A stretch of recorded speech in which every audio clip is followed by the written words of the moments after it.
तो बेटा आज का जो हमारा टॉपिक है वो है मतलब रिनाइंसेस हमने कल स्टार्ट किया था, तो उसका पार्ट वन में हमने कुछ कर लिया था। तो ड्रामाटिस्ट स्टार्ट किए थे, उसके जो ड्रामास थे एलिज़ाबेथन पीरियड के। तो उसमें जो 4 नंबर पे हमारे पास आता है वो क्रिस्टोफर मार्लो है। आपको पता है विलियम शेक्सपियर और क्रिस्टोफर मार्लो जो है इसमें से मेन ड्रामाटिस्ट हैं, जिनकी बुक्स भी और ज़्यादा हैं। तो इसलिए आपने इसके जो ड्रामास वगैरह हैं उनके नेम्स वगैरह ऑब्जेक्टिव के तौर पे एमसीक्यूज़ के तौर पे आपने नहीं भूलना। तो जो 4 नंबर पे क्रिस्टोफर मार्लो है उसको देख लेते हैं। 1564 से 1593, ये तो तकरीबन 29 ईयर्स में इसकी डेथ हो गई थी। वैसे ये एलिज़ाबेथ का जो है मलका एलिज़ाबेथ का ये एजेंट भी था, स्पाई था। तो ये दोस्त था इसका दूसरा, वो भी स्पाई था खुफिया। तो ये जो है होटल पे खाना खाते हुए वहाँ पे बिल की अदायगी में दोनों में आपस में लड़ाई हुई थी और मजाक में ही, और इसकी जो है डेथ हो गई थी 29 ईयर्स में। और ये भी कहा जाता है, कुछ लोग कहते हैं कि अगर ये ज़्यादा अरसा ज़िंदा रहता तो ये शायद विलियम शेक्सपियर इसका मुकाबला ना कर सकता, क्योंकि ये इतनी कम एज में लेकिन बहुत बड़ा ड्रामाटिस्ट था। जब ये मर गया तो उसके बाद विलियम शेक्सपियर उभरा, ये भी कहा जाता है। और कुछ लोगों का ये भी कहना है कि विलियम शेक्सपियर जो है वो असल में क्रिस्टोफर मार्लो ही था, क्योंकि ये एलिज़ाबेथ का एजेंट था। तो ये एजेंट क्योंकि प्लान्स वगैरह होते हैं, क्योंकि इसने पुलिस वालों को भी मारा था, चौक में लड़ाई हुई, बाहर लड़ाइयाँ करता था। तो जिसकी वजह से क्योंकि लोग इस पर एतराज़ात करने लग गए थे, तो इसको खुफिया तरीके से इसका जो है हुलिया चेंज करके ये दोबारा माशरे के अंदर सोसाइटी में आया। तो वो इसकी जो मौत थी वो एक प्लान किया गया था जान के खुफिया। तो वो असल में डेथ इसकी नहीं हुई थी। वो नए स्टाइल में दोबारा विलियम शेक्सपियर बन के उभरा। क्योंकि वैसे भी देखा जाए तो विलियम शेक्सपियर टोटली अनएजुकेटेड था, स्कूल का भी नहीं गया, उसका जो बचपन का बैकग्राउंड नज़र ही नहीं आता। तो ये भी कहते हैं, बाकी पता नहीं कि क्या सच है और क्या झूठ है। चलिए हम इसको देख लेते हैं। इसने क्या किया, लिमिट्स ऑफ ह्यूमन लाइफ के ऊपर मुख्तलिफ अंदाज के अंदर लिखा, और इसने पोइटिक स्टाइल को जो है इस्तेमाल किया। और ज़्यादा ये इन्फ्लुएंस जो हुआ वो लैटिन और ग्रीक ड्रामेटिक पोइट्री से हुआ। ज़्यादातर ये देखें ड्रामे को यानी पोइट्री के अंदाज़ में लिखा। जब इसने पोइट्री के अंदाज़ में लिखा तो आगे जो है बेस इसने फ्राहम की। उसके बाद जो है विलियम शेक्सपियर जब आया तो उसने भी पोइट्री के अंदाज़ को लिया। तो बेस करने वाला जो है, बेस बुनियाद बनने वाला वो क्रिस्टोफर मार्लो ही है। तो पोइट्री का स्टाइल जो है इसने कहाँ से लिया, ये कहाँ से इन्फ्लुएंस हुआ, लैटिन और ग्रीक ड्रामेटिक पोइट्री से हुआ। और उसके अलावा इसके जो हीरोज़ थे, जो इसने अपने ड्रामास के अंदर जो हीरोज़ को मुतारुफ़ करवाया वो क्या थे, ग्रेट स्ट्रेंथ एंड विटैलिटी वाले थे, बड़ी ताकतवर हुआ करते थे। और ये रेनेसांस करैक्टर को शो करता है, क्योंकि रेनेसांस के अंदर रीबर्थ थी, लर्निंग थी, जोश पैशन वाली थी। तो इसके हीरोज़ के अंदर भी जोश और पैशन नज़र आता है। फिर इसका एक और जो है कारनामा क्या है, ब्लैंक वर्स को फ्लेक्सिबल करके इसने ड्रामे में सूट करने के लिए, वरना ब्लैंक वर्स का पहले इस्तेमाल ड्रामास के अंदर नहीं इस्तेमाल किया जाता था, तो इसने उसमें लचक पैदा करके ब्लैंक वर्स को ड्रामे के अंदर इस्तेमाल किया है। और फिर इसको जो क्रेडिट मिला, इसको father of English dramatic poetry, यानी ड्रामा तो लिखा जाता था, पोइट्री के अंदाज में नहीं लिखा जाता था। तो इसको father of English dramatic poetry, सबसे पहले पोइट्री के अंदाज में ड्रामे को राइट करने वाला ये है। अब इसके जो प्लेज़ हैं उसको देख लेते हैं, नेम आपने भूलने नहीं है। मेरी कोशिश ये है इन लेक्चर्स के ज़रिए भी आपके एमसीक्यूज़ कवर हों, इसलिए मैं उनको ज़्यादा हाईलाइट कर रहा होता हूँ उन्हीं पॉइंट्स को। बाकी आपके ऑब्जेक्टिव जो है एमसीक्यूज़ में नोट्स शेयर कर रहा हूँ उसमें से भी हो जाएंगे। फर्स्ट इसका प्ले जो है बड़ा फेमस टेम्बरलेन है, और इसमें शेफर्ड है, चरवाहा है, उसके ऊपर है। और इसमें जो है splendid command of blank verse, तो बड़ी कमांड नज़र आती है इसकी क्रिस्टोफर मार्लो की ब्लैंक वर्स। और आपको पता है जो यूनिवर्सिटी विट्स थे इसका नाम उसमें आता है क्रिस्टोफर मार्लो का। और यूनिवर्सिटी विट्स किन को कहते हैं, जो कि कैम्ब्रिज या ऑक्सफोर्ड यूनिवर्सिटी के अंदर जिन्होंने तालीम हासिल की हो उनको यूनिवर्सिटी विट्स कहा जाता है। तो क्रिस्टोफर मार्लो भी यूनिवर्सिटी विट्स में है। ये बड़े ज़हीन फ़तीन थे, ज़्यादातर भोरे थे वैसे, अय्याश पसंद है। सेकंड प्ले जो है इसका tragical history of doctor Faustus, जो कि सिलेबस वगैरह में शामिल भी है सब यूनिवर्सिटीज़ के हमारे पाकिस्तान के। तो tragical history of doctor faster है, जिसमें आपको पता है कि एक स्कॉलर होता है डॉक्टर फास्टस, तो वो 4-5 सब्जेक्ट्स में PhD होता है, जो कि डेविल को, शैतान को जो है प्राउडी होने की वजह से ये उसको अपनी रूह बेच देता है, और बदले में इसको आपने पढ़ा होगा MCQs में भी कल वाले में 24 ईयर्स ये उससे लेता है, 24 साल के बदले में। नेक्स्ट है थर्ड जो इसकी ट्रेजेडी है वो द ज्यू ऑफ माल्टा है, द ज्यू ऑफ माल्टा। तो ये तीनों जो हैं ये आपने याद रखें। लास्ट इसका प्ले जो है एडवर्ड II। तो ये आपने 4 जो प्ले हैं इनके नेम याद रखें, Tamburlaine, tragical history of doctor Faustus, the Jew of Malta और एडवर्ड II। अब इसका सबसे जो फेमस है वो डॉक्टर फास्टस है। जियो माल्टा वैसे मज़े का नहीं है, फिर इसने एडवर्ड के अंदर थोड़ी कंस्ट्रक्शन अच्छी की है, जियो माल्टा से बेहतर है, लेकिन डॉक्टर फास्टस के जैसा फिर प्ले ये नहीं लिखा इसने। नेक्स्ट है हमारे पास जो विलियम शेक्सपियर है, जो 1564 से 1616। तो आप देखें 1564 से स्टार्ट हो रहा है और 1616 के अंदर ये इसकी 52 ईयर्स में इसकी डेथ हुई थी, और जो क्रिस्टोफर मार्लो था वो 29 ईयर्स का ही है। आगे इसके देखते हैं वर्क्स वगैरह। तो ये रोमांटिक ड्रामा जो है उसको ये क्लाइमेक्स पे लेके गया, मतलब बहुत हाई लेवल पे रोमांटिक ड्रामा को। और ये वैसे अगर इसका बैकग्राउंड देख लें तो पीछे जो है ये एक गरीब सा सादा सा लड़का था, पुअर गरीब था और अनएजुकेटेड था टोटली। तो ये असल में लंदन में आया था जॉब्स वगैरह के लिए, कोई ज़िंदगी ताकि गुजार सके, ज़िंदा रह सके। तो वहाँ पे आया था, तो वहाँ पे ये जो है कहीं काम करने लग गया, ये लोगों को ऑब्ज़र्व करता रहा जहाँ पे एक्टिंग और ड्रामा होता था, और ऐसा ऐसा जो है इसने जो है ड्रामास लिखने शुरू कर दिए और बहुत कमाल लिखे। तो इसको यूनिवर्सलिटी की वजह से इसको ये भी कहा जाता है बिलोंग्स टू ऑल टाइम्स, कि ये सारे हर वक्त से बिलोंग करता है। मतलब आज भी विलियम शेक्सपियर के ड्रामास को बहुत लाइक किया जाता है, तो ये बिलोंग्स टू ऑल टाइम्स। वजह क्या है, ये आलमगीरियत नज़र आती है इसके ड्रामास के अंदर, यूनिवर्सलिटी है। अच्छा, इसने अब इसने के वर्क्स देख लेते हैं। इसने 2 नरेटिव पोइम्स लिखी, मतलब इसका काम देखें कि पोइट्री के अंदर भी आता है और ड्रामास के अंदर भी आता है। इसने पोइट्री को भी राइट किया, तो इसका क्रेडिट दोनों में जाता है।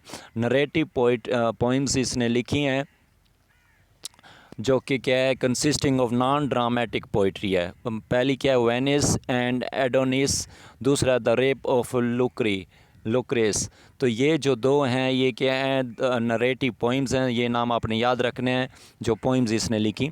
और उसके अलावा इसने 37 प्लेज़ लिखे। देखें इसका बड़ा कारनामा है, ये इतने सारे प्लेज़ हैं आपने जो बताए हैं मैंने इधर मेंशन किए, उनको नाम लाजमन याद रखें। और उसके अलावा 154 सोनेट्स लिखी।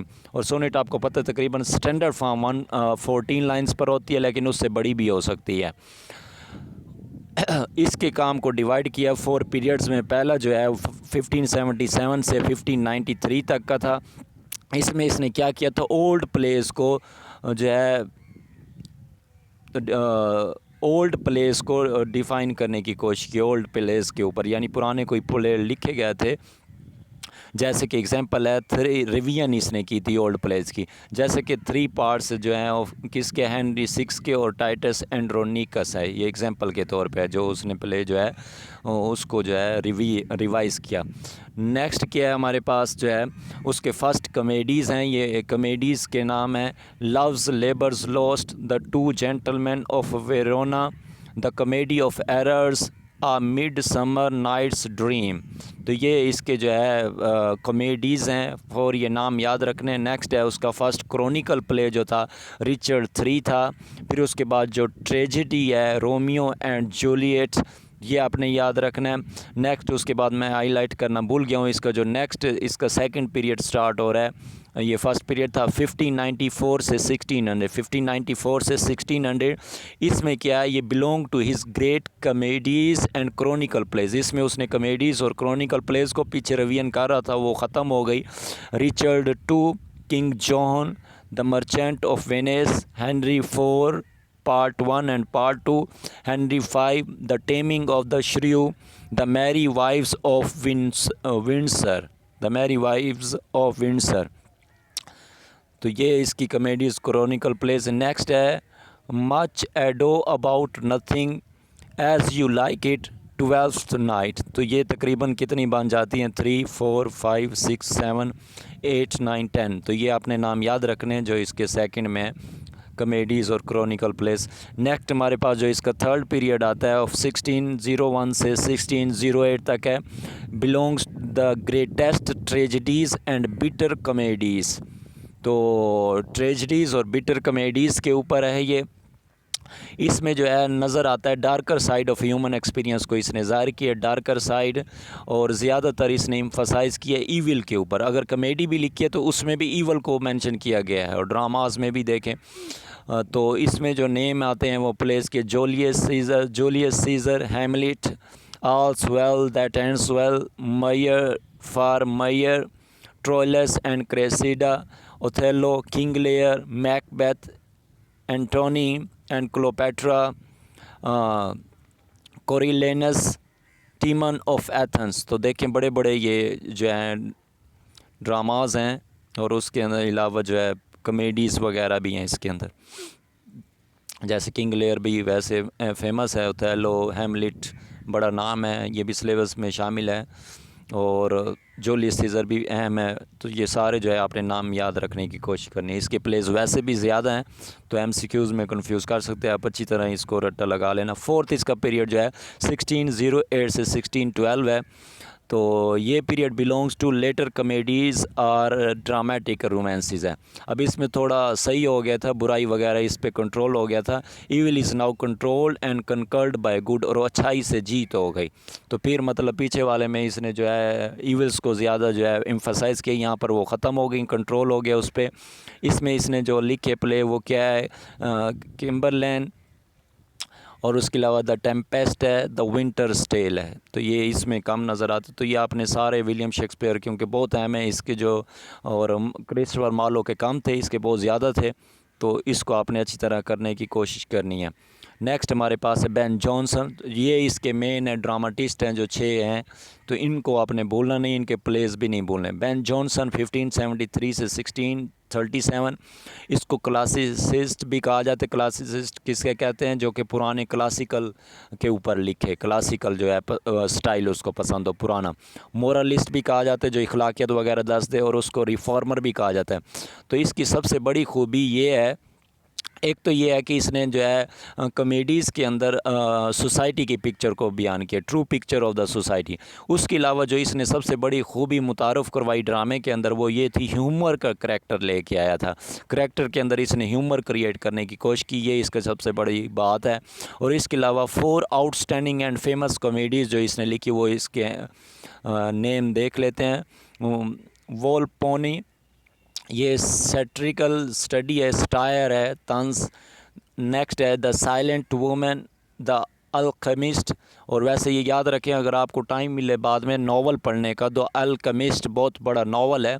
राइटर जो है वो अंग्रेज़ नहीं है, कोई और है जिसने लिखा है, लेकिन मैंने पढ़ा है, बहुत अच्छे इसकी आपने तारीफ़ देखें, बहुत ज़्यादा जो है ये एम के ऊपर है इंसान के। द अल्केमिस्ट बहुत अच्छा नावल है, तो ये उस पर देखिए, नावल भी बाद में लिखा गया, द अल्केमिस्ट। नेक्स्ट है बार्थोलोम्यू फेयर। तो इसमें क्या है, true picture of Elizabethan low life, यानी लो तबके की जो लाइफ है उसको इसमें बयान किया गया है इसके अंदर, और ये फेमस है। नेक्स्ट जो 2 कॉमेडीज़ हैं वो एग्जांपल है किसकी, ह्यूमर की। ये मैंने ऑनर लिख दिया, इसको सही आप कर लेना। ह्यूमर की एग्जांपल्स हैं, 2 कॉमेडीज़ हैं जो हमने ऊपर कहा कि ह्यूमर का जो है इसने ट्रेट जो है इसने करैक्टर के अंदर खसूसियत को पैदा किया, ह्यूमर मज़ाह पैदा करने की कोशिश की। वो एग्जांपल है every man in his humour, दूसरे every man out of his humour, आसान नाम है। उसके अलावा इसने 2 ट्रेजिक प्लेस भी लिखे हैं, देखें इसने हर तरह की कॉमेडीज़ भी लिखी हैं, उसके अलावा ह्यूमर भी लिखा है, और उसके अलावा ट्रेजिक प्लेस हैं। सेजनस, दूसरा कैटालेनी। तो ज़्यादा जो है विलियम शेक्सपियर अहम है, और क्रिस्टोफर मार्लो, ये आप 6 के 6 में जो है मेन सारे डिस्कस कर दिए हैं। तो आपको ड्रामा के अंदर जो है एलिज़ाबेथन ड्रामास के अंदर कोई प्रॉब्लम नहीं होनी चाहिए, सारे ड्रामास आप नाम याद रखें।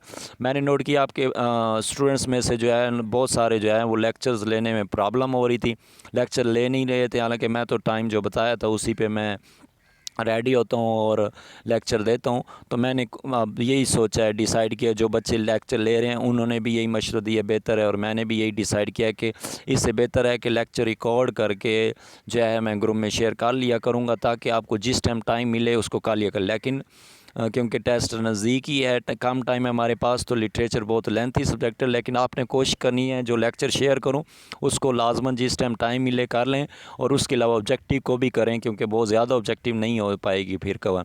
मेरी कोशिश है कि इसी ऑब्जेक्टिव में से इंशाल्लाह एमसीक्यू, तो ये इस तरह कंसेप्ट जो है तरतीब से लेक्चर में हो रही है ऑब्जेक्टिव कवर, उसमें बेतरतीब में, लेकिन उसमें भी मोस्टली कवर होती जा रही है। जो रह जाएगी इसमें वो उसमें कवर हो जाए। ठीक है बेटा, ओके, अल्लाह हाफिज़। आज का जो लेक्चर है ख़त्म होता है, नेक्स्ट हम देखेंगे कल।